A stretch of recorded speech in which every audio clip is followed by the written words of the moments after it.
Everyone, আসসালামু আলাইকুম। Hope you all are doing well. চলে আসলাম নতুন আরেকটি ভিডিও নিয়ে। তো ঢাকার সেকেন্ড ব্লগটা নিয়ে চলে আসলাম। আশা করছি আমার ঢাকার ব্লগগুলো আপনাদের খুব খুব ভালো লাগে। দেখার জন্য সবাইকে অনেক অনেক ধন্যবাদ। ফার্স্ট ভিডিওতে আমি ঢাকার ফার্স্ট ব্লগটা শেয়ার করেছিলাম, তো আশা করছি আমার ব্লগটা খুব ভালো লেগেছে, তাই ভাবলাম সেকেন্ড ব্লগটাও নিয়ে আসি।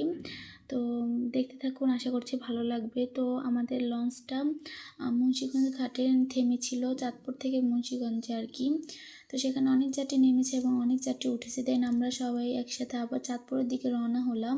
তো মামাদের সাথে আমরা সবাই অনেক এনজয় করতে গিয়েছিলাম আর কি, অনেক বেশি মজা হয়েছে। তো লঞ্চ জার্নি তো আমাদের খুব পছন্দ, তাই অনেক বেশি এনজয় করেছি। বা অনেক বছর পর ঢাকা যাচ্ছি, তাই একটু বেশি ভালো লাগছে আর অনেক বেশি এক্সাইটেড ছিলাম। সবার সাথে দেখা হবে, ভাই বোনদের সাথে দেখা হবে। তো আশা করছি আমার ব্লগগুলো আপনাদের কাছে খুব ভালো লাগে, সবাই কমেন্ট করে জানাবেন। তো দেখতে দেখতে আমরা সেকেন্ড ব্রিজটা পার হয়ে গেলাম। তো আর কিছুক্ষণের মধ্যে আমরা ঢাকায় পৌঁছে যাব। তো লঞ্চে খাওয়ার জন্য কিছু স্ন্যাক্সও মামা নিয়ে এসেছে, তো আমরা সবাই একসাথে অনেক মজা করে খেয়েছি। দেন পেয়ারা মাখা খেয়েছি। তো এই ছিল ছোট্ট একটা ভিডিও, আশা করছি সবাই ভালো লেগেছে। দেখার জন্য ধন্যবাদ।